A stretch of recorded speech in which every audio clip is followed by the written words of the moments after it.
আমরা এখন এসেছি আলিপুর জেল মিউজিয়ামে। এটা আপনারা যতীন দাস পার্ক থেকেও আসতে পারেন, যতীন দাস পার্ক থেকে একটুখানি, আর হাজরা থেকে। আর আমরা এলাম হচ্ছে নেতাজি ভবন থেকে নামলাম, নেমে বেহালার রাজাবাজারের বাস ধরলাম। সেখান থেকে আমাদের লাগলো হচ্ছে 5 থেকে 10 মিনিট। আপনারা আসতেই পারেন, অসুবিধা নেই।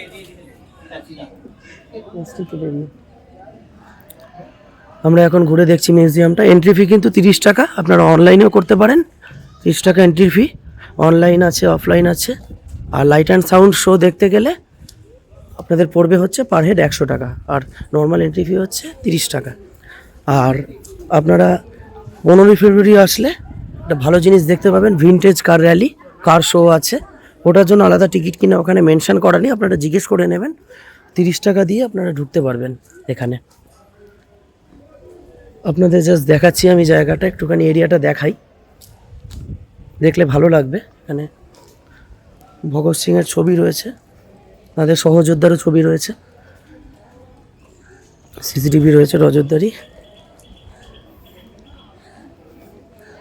হচ্ছে আলিপুর জেল মিউজিয়ামের প্রেমিসেস।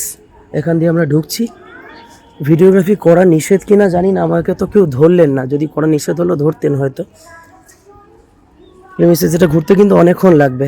প্রতিদিন সকাল 10টা থেকে সন্ধ্যা 7টা অবধি খোলা থাকে, আপনারা আসতেই পারেন। তার মধ্যে 7টার পরে, মানে 7টার মধ্যে কিন্তু লাইট অ্যান্ড সাউন্ড শো শুরু হয়। এটা নেহেরু সেল, নেহেরু ছিলেন এখানে, ছেলে বন্দি। সেলটা দেখিয়ে দিন।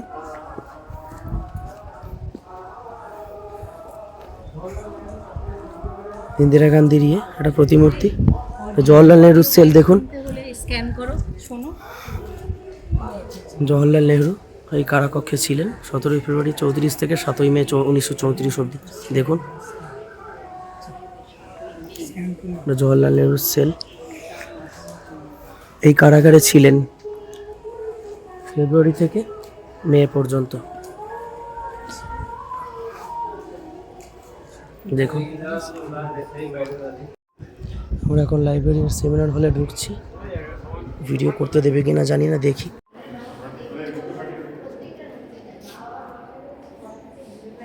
বিভিন্ন রকম পেন্টিংস দেখতে পাচ্ছেন আপনারা। Librarian seminar hall, Dakshinakali, Mahishasur Mardini, দুর্দান্ত সব পেন্টিং। গণেশ জননী, দুর্গা ফেস্টিভ্যাল আইকন, এখানে জগদ্ধাত্রী, সব দেবদেবীদের মূর্তি, বাঙালি দেবদেবী দেবতার। কালীঘাটের পট, অপূর্ব জায়গা। এখানে 30 টাকা করে এন্ট্রি ফি আছে ঠিকই, কিন্তু এটা যদি 30-এর বদলে 100 টাকাও হতো কোনো অসুবিধা ছিল না। এত দেখার জিনিস রয়েছে, 2-3 ঘন্টার আগে আপনারা কভার করতে পারবেন না জিনিসগুলো। দেখে নিন, আমরা আপনাদের যতটা পারছি ঘোরানোর চেষ্টা করছি। এখানে এখন হয়তো ভিডিওতে আটকাচ্ছে না, পরে আটকাতেও পারে। যে ছবিগুলো দেখুন, বিভিন্ন ছবি রয়েছে। আপনাদের একটুখানি আমি ল্যান্ডস্কেপে দেখাই, এতক্ষণ পোর্ট্রেটে দেখাচ্ছিলাম। এই যে ল্যান্ডস্কেপ ভিডিও।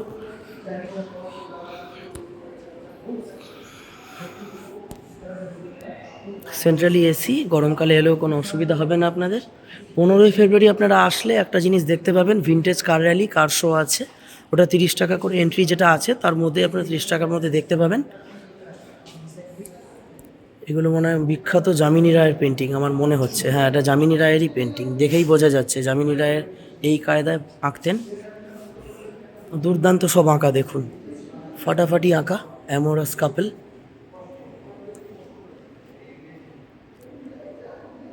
সব সব দৃশ্যগুলো দেখাচ্ছে এখানে।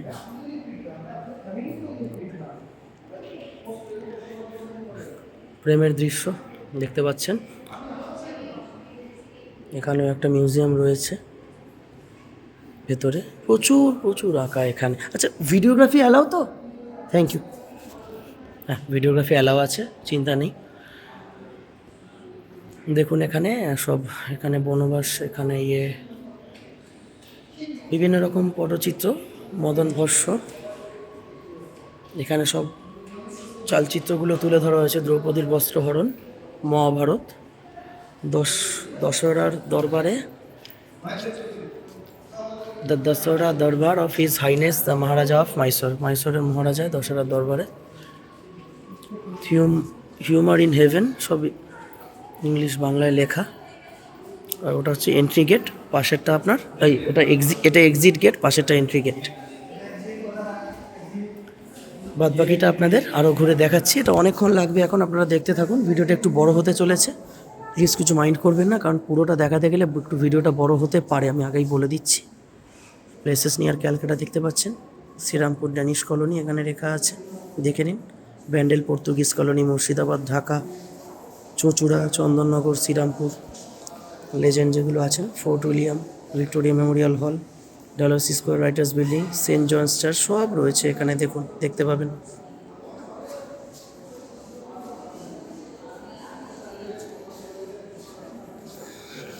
এই আঁকাটা দেখুন আপনারা, দুর্দান্ত আঁকা, পাকা হাতের কাজ।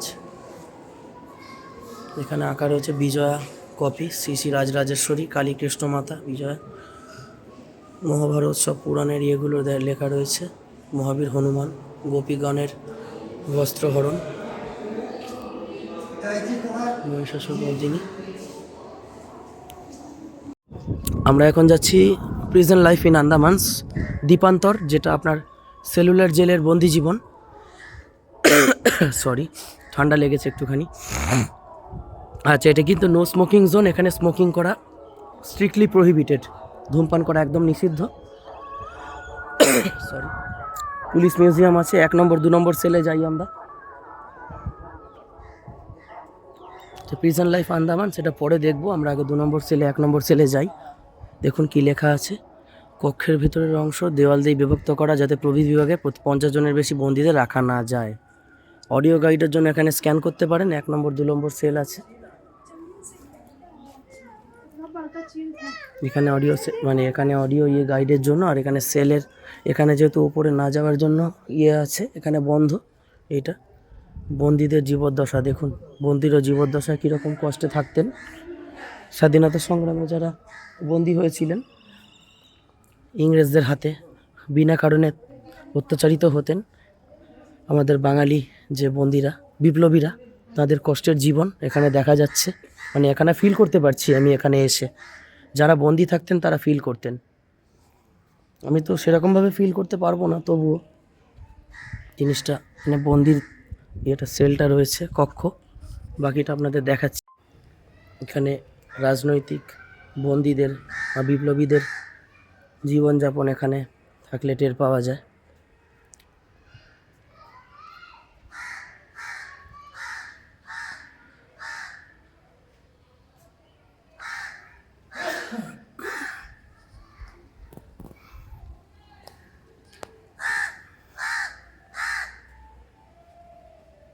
যাই হোক, জায়গাটা কিন্তু অপূর্ব এবং অদ্ভুত। গরমকালে আসলে একটু কষ্ট হবে আপনাদের। ভেতরে মিউজিয়ামগুলোতে আপনার সেন্ট্রাল এসি আছে, কিন্তু এখানে সেন্ট্রাল এসি পাবেন না, এখানে কিছু নেই। এখানে বাগান টাগান আছে, এখানে একটু ছায়া আছে, গাছের ছায়া। আর এই হচ্ছে, একটু দূর থেকে দেখাই আপনাদের, সেলুলার জেলের যে রাজনৈতিক বন্দীদের এইটা এখানে রয়েছে।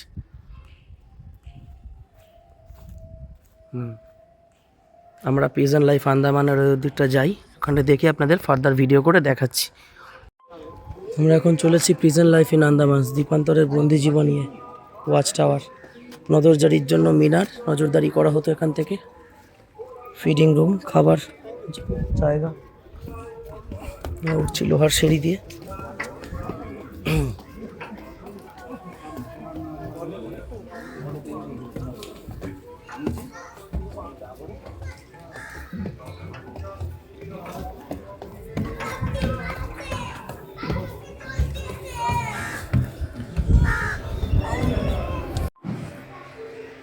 আন্দামানের কয়েদিদের জীবনযাপন, দ্বীপান্তরের, দেখুন বাংলার স্বাধীনতা সংগ্রামীদের সংগ্রাম, যেটা আমরা কোনোদিনই মনে রাখি না, আমাদের মনে রাখতে দেওয়া হয় না এখনকার দিনে। দেখুন, পড়ে দেখুন আপনারা, বেনিয়ম শাসন, নিয়মের কোনো বালাই ছিল না, বেতার চাবুকের প্রহার, নির্জন কারাবাস, যন্ত্রণা দিয়ে কোনোদিনও লড়াই জেতা যায়নি, অনাহার, অপুষ্টি, পরীক্ষা নিরীক্ষার স্বার্থে ব্যবহার, অনৈতিকভাবে বিনিয়োগের মতো ব্যবহার করা হতো, অসহ্য কষ্ট, মৃত্যু।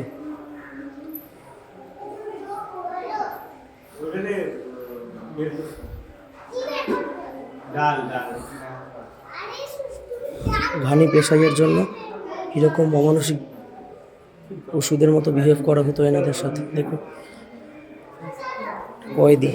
কয়েদির একটা অবয়ব রাখা আছে। দেখুন ভারতের স্বাধীনতার ইতিহাসে বাঙালি বিপ্লবীদের ভূমিকা দেখুন, বাঙালির ভূমিকা দেখুন, যেটা এখন আমরা ভুলে গেছি।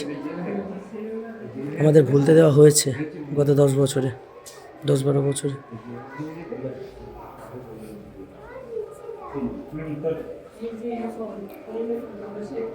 আমি দাবি দিয়ে বলতে পারি আপনারা উল্লাসকর দত্তর অনেকেই নাম শোনেননি। আপনাদের বলছি না, মানে আজকের যুব সমাজ অনেকেই নাম শোনেনি। বারীন্দ্র কুমার ঘোষ, বারীন ঘোষ, উল্লাসকর দত্ত, হেমচন্দ্র কানুনগো, খুব দুর্দান্ত জায়গা। এখানে একটা হালকা তথ্যচিত্র রয়েছে, এখানে দেখতে পারেন। এই যে দেখানো হচ্ছে সেলটা আন্দামানের। যদি কোনোদিন আন্দামান আপনারা যান, উল্লাসকর দত্ত সব সেল দেখতে পাবেন। 494 জনের মধ্যে 350-400 জন বাঙালি বিপ্লবীর নাম আপনারা দেখতে পাবেন। বাদবাকি কোনো রাজ্যের নাম আপনারা পাবেন না, যেটা আমাদের ভুলিয়ে দেওয়া হয়েছে, ইচ্ছাকৃত ভুলিয়ে দেওয়া হয়েছে। এখন যাচ্ছি ঐতিহাসিক কারাকক্ষে, আপনাদের একটুখানি ল্যান্ডস্কেপ করে দেখাই। পোর্ট্রেট দেখেছিলাম। এই শতাব্দী প্রাচীন ঘটনা বিনা সংস্কারে রাখা হয়েছে স্মৃতির জন্য। ব্রিটিশ কারা ব্যবস্থা কেমন ছিল সেটা বোঝানোর জন্য। দেখুন বন্দীদের জীবনচর্যা, হাউ দে লিভড প্রিজনার্স। আমরা যাচ্ছি ওখানে আপনাদের দেখানোর জন্য, আপনারাও চাক্ষুষ করুন বন্দীদের কীরকম জীবদ্দশা, কীরকম পশু নারকীয় পাশবিক অত্যাচার করা হতো। আমরা সেটা ফিল করতে পারবো না ঠিক, একটা জাস্ট আপনাদের দেখাতে পারি জিনিসটা। গায়ে কাঁটা দেয় এখনও দেখলে, বিশ্বাস করুন, মানে এখনও ভাবলে গায়ে কাঁটা দেয়। আমরা ভারতের স্বাধীনতার ইতিহাস নতুন করে লিখতে চলেছি, মানে এক শ্রেণীর মদতে বা একজন মদতে, সেটা আর বললাম না, বেশি বলা তো ঠিক হবে না, বলা উচিতও নয়। তবুও এটুকু বলাই যায় যে আমরা সব জিনিস, আমাদের নিজের দেশের জিনিসটুকু ভুলে গেছি। ভিডিওগ্রাফি অ্যালাউ আছে তো? ঠিক, ধন্যবাদ। আমরা নিজের দেশের বাঙালিদের যে জীবনসত্তা, বাঙালি বিপ্লবীদের আমরা ভুলে গেছি। দেখুন কীরকম অত্যাচারিত হতেন তারা, এখানে থাকতেন। সেলের নারকীয় জীবনযাপন দেখুন, ইংরেজরা কীরকম অত্যাচার করতেন তাদের। দেখুন, ফিল করতে পারছেন? গায়ে কাঁটা দেবে আপনার। দেখুন কীরকম হতো। কোনো ভিন দেশীয় বা ভিন রাজ্যের কোনো লোককে পাবেন না। দেখুন অবস্থা, দেখতে পাচ্ছেন? সব অবয়ব রাখা রয়েছে এখানে, মনে হচ্ছে জীবন্ত, সেই পুরনো দিনে 70-80 বছর আগে ফিরে যাওয়া। দেখুন, দেখতে পাচ্ছেন? প্রেমিসেসটা দেখালাম, এবার এই জায়গাটা দেখুন। নিজেদের বাড়ির লোক ছেড়ে, বউ, ছেলে মেয়ে, বাবা মা, শ্বশুর শাশুড়িকে ছেড়ে দেশের জন্য, দেশের সেবায় প্রাণ উৎসর্গ করা, নিয়োজিত করা। দেখুন, দেখতে পাচ্ছেন? এদেরকে মনে রাখা হয় না, এক শ্রেণীর মানুষ এদেরকে মনে রাখতে দেন না। খুব অবাক লাগে, আমাদের লজ্জা লাগে এবং অবাকও লাগে। যে ভিতরে সেলটা দেখাই আপনাদের, প্রিজন ওয়ার্ড। দেখুন কীরকম জীবনচর্চা ছিল। দেখুন দেখুন কি কদর্য আহার, কদর্য বাটিতে খেতে দেওয়া হতো থালায় ওনাদের। দেখুন কীরকম পাশবিক অত্যাচার করা হতো, দেখতে পাচ্ছেন আপনারা নিশ্চয়। এখানে ছিল এটা বাথরুম, কয়েদিরা এখানে বাথরুম, স্নান টান বা যেরকম পরিষ্কার পরিচ্ছন্ন হতেন এখানে বাথরুমে। দেখুন এখানে টাচ, হাত দেওয়া নিষেধ। দেখাচ্ছি আপনাদের, দেশের সেবায় প্রাণ নিয়োজিত, দেশের সেবায় প্রাণ উৎসর্গ করেছিলেন।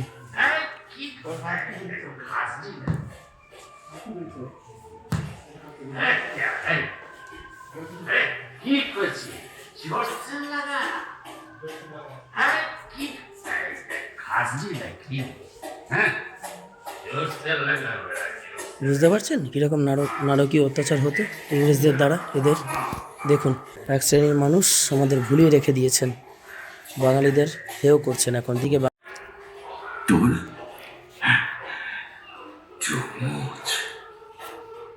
আমাদের যে পারতেই হবে।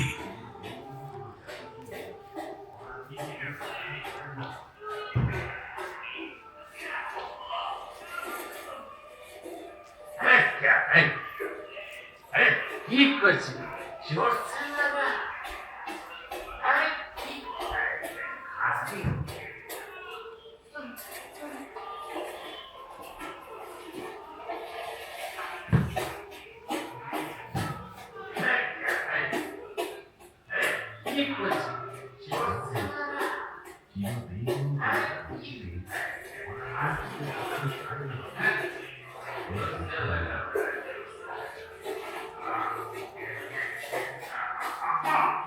মায়ের এখনো অনেক কাজ বাকি।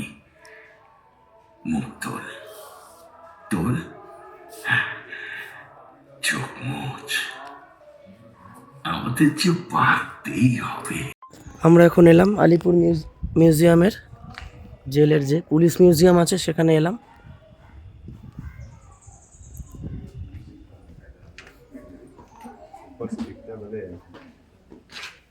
পুলিশ মিউজিয়াম, মুরারি পুকুরের বাড়ি। এই যে আমাদের বাড়ি, এটা হচ্ছে আমাদের বাড়ির পাশে মুরারি পুকুরের বাড়ি, যেখানে অস্ত্রের সন্ধান পাওয়া গিয়েছিল। ওখান থেকে বোম তৈরি, নড়িয়া ডাকাতি মামলা, এটা অন্য ইয়ে। আর এখানে যে হাউস অফ মুরারি পুকুর, এটা আমাদের বাড়ির পাশে একদম, বাড়ি থেকে হেঁটে 5 মিনিট।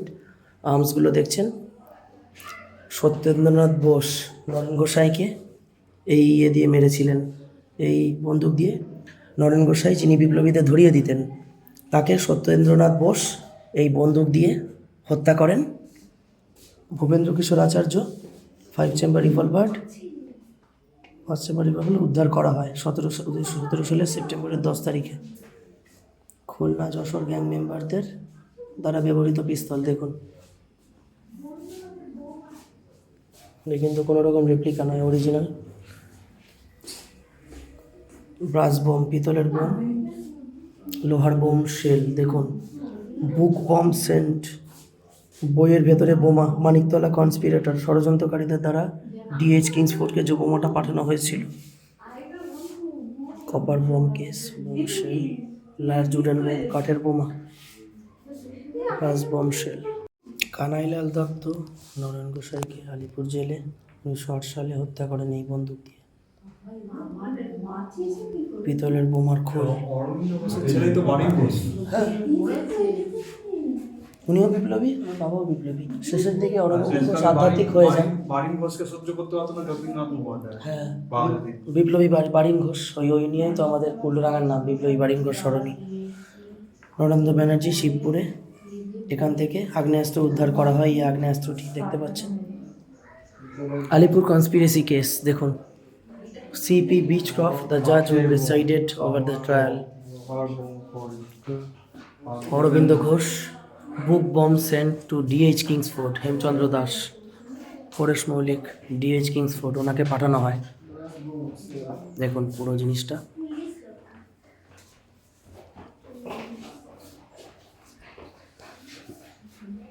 ষড়যন্ত্র মামলার সেলটায় ঢুকছি আমরা। এখান থেকে ঢাকা ষড়যন্ত্র মামলা করা হয়েছিল। রতিলাল রয় মার্ডার, 12 সালের হেড কনস্টেবল রতিলাল রায়কে ঢাকার গোয়ালনগরে গুলি করে হত্যা করা হয়।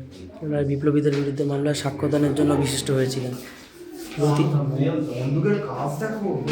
রতিলাল রায় বিপ্লবীদের ধরিয়ে দিতেন, গোয়ালনগরে বিরুদ্ধে মামলায় সাক্ষ্য দিতেন। হ্যাঁ, কোল্ট্রি বলবো, এটা ফেলুদা এই পিস্তল ইউজ করতেন, একটু বড়। এই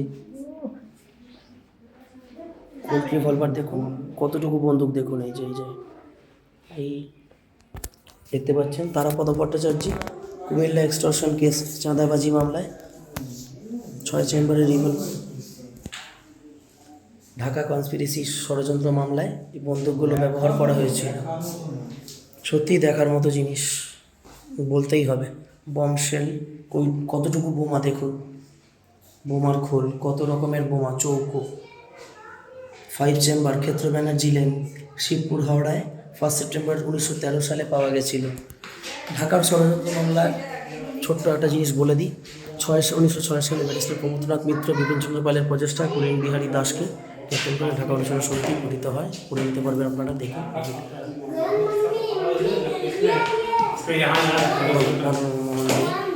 সোনারাম মার্ডার, ঢাকা ষড়যন্ত্র হত্যার পর আকরলাল সেন অনিশ্চিত হন এবং সদরদত্ত ঢাকার সোনারামে স্থানান্তরিত করা হয়। বাকিটা আপনাদের দেখাচ্ছি, তার ভিডিওটা কন্টিনিউ হবে, একটু লং হবে, মার্জনা করবেন। গোল্ডিয়া ডাকাতি, ময়মনসিংহ চটিয়াদি দলিয়া গান ডাকাতি ঘটনা ঘটে। বিপ্লবের ঘরে ঢুকে 946 টাকার মূল্য অনেক নগদ তথ্য নিয়ে যান। মামলায় পুলিশ কাউকে গ্রেপ্তার করতে পারেনি। Murder Debendra Ghosh. Revolutionary activity, বিভিন্ন রকম বন্দুক দেখুন, বিভিন্ন রকমের বন্দুক দেখুন, কতটুকু বন্দুক দেখুন, বিপিন বিহারী গাঙ্গুলি বিপ্লবী, বিবি গাঙ্গুলি স্ট্রিট যার নামে। দেখতেই পাচ্ছেন আয়রন বম শেল, লোহার বোমা। 27 আগস্ট 27 সালে সালকিয়ায় গৌরমোহন দাসের বাড়িতে লোহার বোমার খোল পাওয়া যায়। শরীরে এখনও কাঁটা দিচ্ছে, বিশ্বাস করুন। যারা বলেন যে বাঙালিদের স্বাধীনতা সংগ্রামে কোনো ভূমিকা নেই, যারা জোর করে ভুলিয়ে দিতে চেষ্টা করেন, এই ভিডিওটা তাদের জন্য।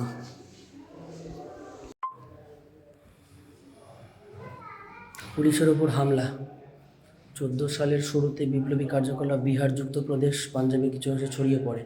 যদিও ব্রিটিশরা বিপ্লবীদের প্রাথমিক লক্ষ্য ছিল, ভারতীয় পুলিশকে স্বাধীনতা প্রাপ্তির ক্ষেত্রে বিশেষজ্ঞ হিসেবে দেখা হয়েছিল এবং অসংখ্য হত্যা প্রচেষ্টার লক্ষ্যবস্তু করা হয়েছিল। মনোরঞ্জন গুপ্ত, চিত্তপ্রিয় রায়চৌধুরী।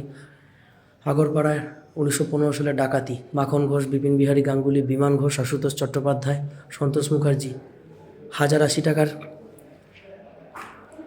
জিনিসপত্র ডাকাতি করেন ক্ষেত্রমোহন পালের বাড়ি থেকে। Alarm raised by his companion Noni Pal. দেখুন, লোকেরা 1080 টাকা ছিনতাই করা। ননি পালের উত্থাপিত সতর্কবার্তায় 4 পথচারী ক্ষেত্রকে রক্ষা করতে আসেন। বিপ্লবীরা পালিয়ে যান। এরপর পথচারীরা বিপিন বিহারী গাঙ্গুলিকে আটক করে তার কাছ থেকে ট্রিগুলো উদ্ধার করেন। সেই দৃশ্যগুলো চোখে হয়তো মনে পড়ছে না, কারণ তখন আমার জন্ম হয়নি। জিনিসগুলো ফিল করতে পারছি। এরকম কষ্টসাধ্য বিপ্লবীদের জীবন ছিল দেখুন। এই হচ্ছে আরেকটা কৃষ্ণ বুনিয়ার কাছ থেকে 6 চেম্বারের রিভলভার উদ্ধার করা হয়েছিল। বুলেট হেডস দেখুন।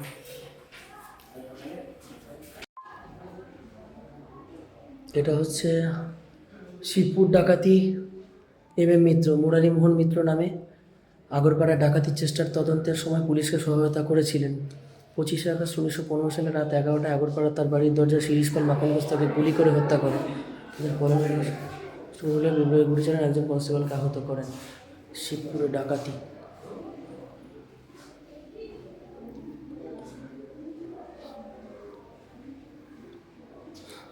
দেখতে পাচ্ছেন জিনিসগুলো।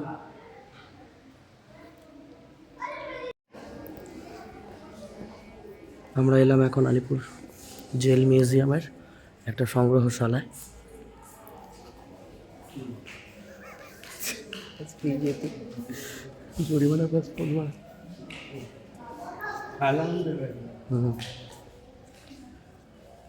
বিভিন্ন রকম ছবি প্রদর্শনী সংগ্রহশালা রয়েছে। এখানে আপনার দেখতে পাচ্ছেন বিশাল বড়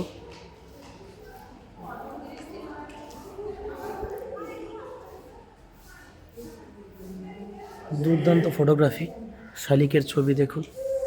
বিভিন্ন রকম ছবি রয়েছে এখানে, ছবি তোলা। কাশ্মীরে উইন্টার স্নো, মানে কাশ্মীরে শীতকালে ছবি তোলা। Song of sparrows, 100 days summer.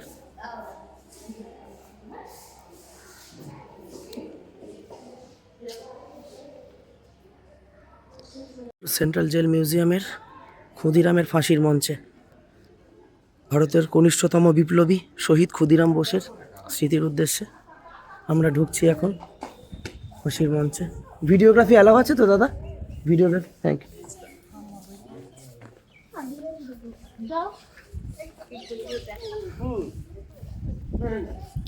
এখানে ফাঁসির মঞ্চ, এখানে বীর শহীদ ভারতের কনিষ্ঠতম বিপ্লবী শহীদ ক্ষুদিরাম বোসের ফাঁসি হয়েছিল এইখানেই, ফাঁসির মঞ্চ।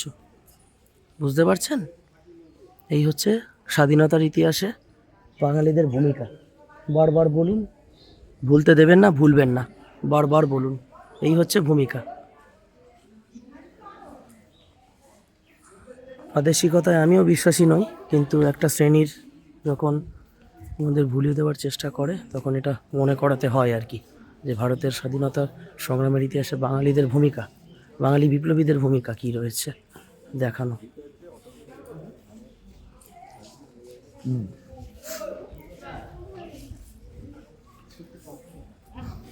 ফাঁসির মঞ্চটা একটু দেখে নিন আপনারা, যদি কোনো দিন আপনারা আসেন এখানে দেখতে পারবেন।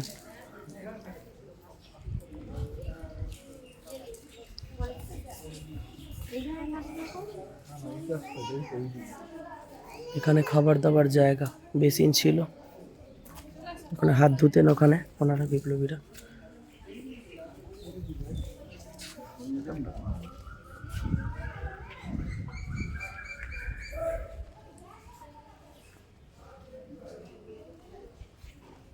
এখানে ফাঁসির মঞ্চ হয়েছিল, এখানে একটা ফাঁসির মঞ্চের একটা অবয়ব রয়েছে। দীনেশ গুপ্তর ফাঁসি, বিনয় বাদল দীনেশের দীনেশ গুপ্তর ফাঁসি এক্সিকিউশন। ফাঁসির মঞ্চটা দেখুন আরেকবার।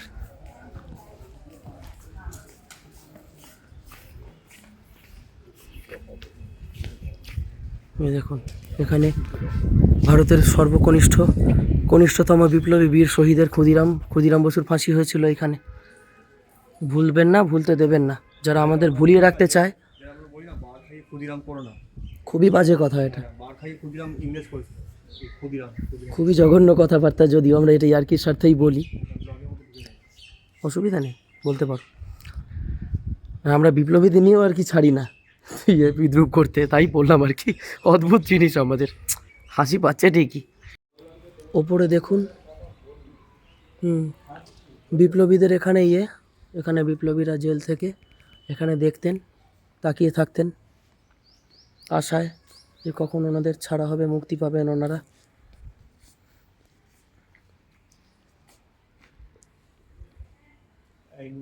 প্রকাশ্য মৃত্যুদণ্ড 1857।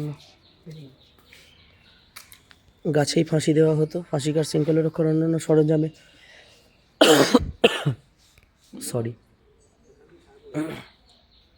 সত্যেন বসুর ফাঁসি, নির্জন কক্ষ। প্রচণ্ড কাশি হয়েছে, মাফ করবেন। নির্মম দৃশ্য।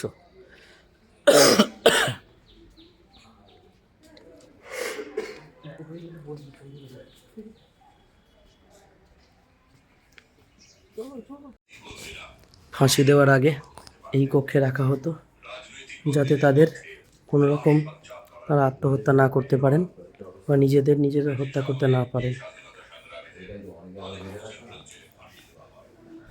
আমরা এখন যাচ্ছি কন্ডেমনেশন রুমে, নির্জন কক্ষ। এখানে ফাঁসি দেওয়া হতো, এখানে সেলগুলো ছিল, দেখুন, নির্জন কক্ষ। দীনেশ গুপ্ত এইখানে বন্দী ছিলেন। রাইটার্স বিল্ডিং আক্রমণ, inspector general lieutenant colonel N Simpson হত্যায় ভূমিকার দীনেশ গুপ্তকে দণ্ডিত করা হয়। তিনি তার কুখ্যাত কুঠুরি থেকে আত্মীয় পরিজনের 92টি চিঠি লিখেছিলেন। এখানে দীনেশ গুপ্ত ছিলেন, দেখুন কীরকম পাশবিক অত্যাচার করা হতো বিপ্লবীদের সঙ্গে। দেখুন, দেশের জন্য বিপ্লবীরা কীরকম সহ্য করতেন।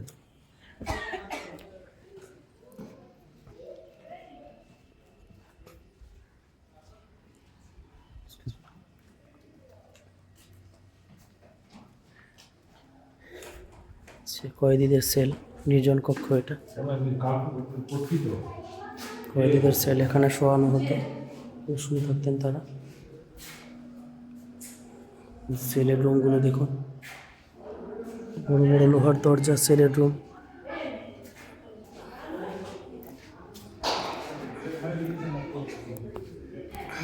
ঢুকছি নেতাজি কক্ষ। বিধানচন্দ্র রায়, চিত্তরঞ্জন দাস, সতীন্দ্রমোহন সেনগুপ্ত এখানে বন্দী ছিলেন।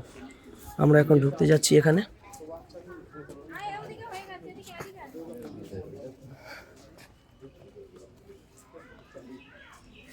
বিভিন্ন কক্ষে ভারতের স্বাধীনতা সংগ্রামীরা বন্দী ছিলেন।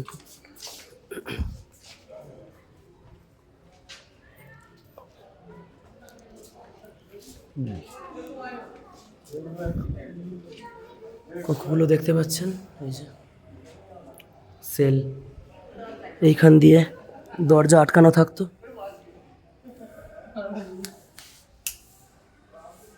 দরজাগুলো দেখতে পাচ্ছেন, এত বড় বড় দরজা।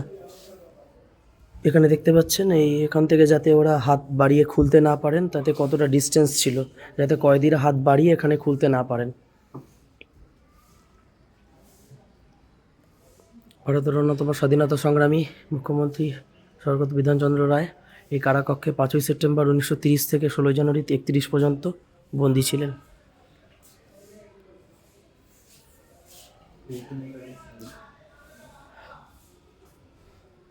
নেতাজির সেল। নেতাজি এখানে বন্দী ছিলেন, সুভাষচন্দ্র বোস। না, নেতাজির সেল এইটা নয়, দুঃখিত, এটা নেতাজির সেল। হ্যাঁ, এটাই নেতাজির সেল। সব টোটাল ঠিক অনেক সব মাত্রা ঠিক আছে। দুঃখিত, আমি আগের ভিডিওতে ভুল বলেছিলাম। এই হচ্ছে নেতাজি কক্ষ, এইটা হচ্ছে নেতাজি কক্ষ। নেতাজি সুভাষচন্দ্র বোসের এটাই কক্ষ। এখানে নেতাজি সুভাষচন্দ্র বোস ছিলেন আলিপুর সেন্ট্রাল জেলে। নেতাজি সুভাষচন্দ্র বসু 23শে জানুয়ারি 1930 থেকে 23শে সেপ্টেম্বর 1930 পর্যন্ত এই কারাকক্ষে ছিলেন। অডিও গাইডের জন্য এখানে স্ক্যান করতে পারেন, পুরো অডিও আপনাদের গাইড করে দেবে। এই যে এটা নেতাজি সেল দেখতে পাচ্ছেন। আইন অমান্যের অপরাধে এই ভবনের কক্ষে 30 খ্রিস্টাব্দের 23শে জানুয়ারি থেকে 23শে সেপ্টেম্বর পর্যন্ত কারারুদ্ধ ছিলেন। 1930 এপ্রিল আলিপুর সেন্ট্রাল জেলে বন্দী কয়েকজন কংগ্রেস নেতাকে অমানসিকভাবে লাঠিপেটা করা হয়। অপরাধ তারা অন্যান্য বন্দীদের উপর প্রহরীদের অকথ্য অত্যাচারের প্রতিবাদ করেছিলেন। সুভাষের মাথায় আঘাত লাগে, ঘণ্টাখানেক অজ্ঞান অবস্থায় ছিলেন। দ্বিতীয় বিশ্বযুদ্ধের সময় নেতাজি মিত্রশক্তির বিরুদ্ধে আজাদ হিন্দ ফৌজ নেতৃত্ব দিয়েছিলেন। 45 থেকে জাপান আত্মসমর্পণ করলে তার প্রচেষ্টা অসমর্থ থেকে যায়।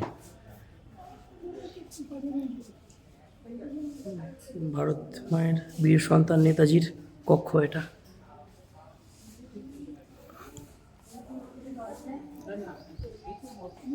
দেশবন্ধু চিত্তরঞ্জন দাসের অবয়বটা দেখতে পাচ্ছেন, যে দেশবন্ধু চিত্তরঞ্জন দাস দেখুন। আর এখানে চিত্তরঞ্জন দাসের সেল। চিত্তরঞ্জন দাস 14ই ফেব্রুয়ারি 22 থেকে 9ই আগস্ট 1922 পর্যন্ত এখানে ছিলেন। দেখুন, ভারতের স্বাধীনতা সংগ্রামী বীর চিত্তরঞ্জন দাস এখানে ছিলেন এই সেলে।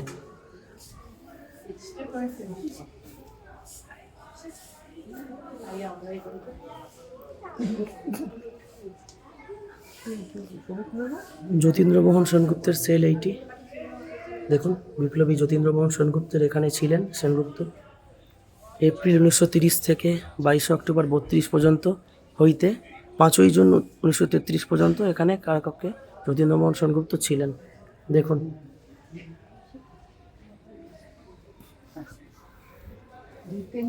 আগেই বলে দিই ভিডিওটা একটু বড় হতে চলেছে, মার্জনা করবেন যদি মনে হয়। ভিডিওটা একটু ক্রপ করেই দেওয়ার চেষ্টা করব, সবগুলো হয়তো দিতে পারবো না।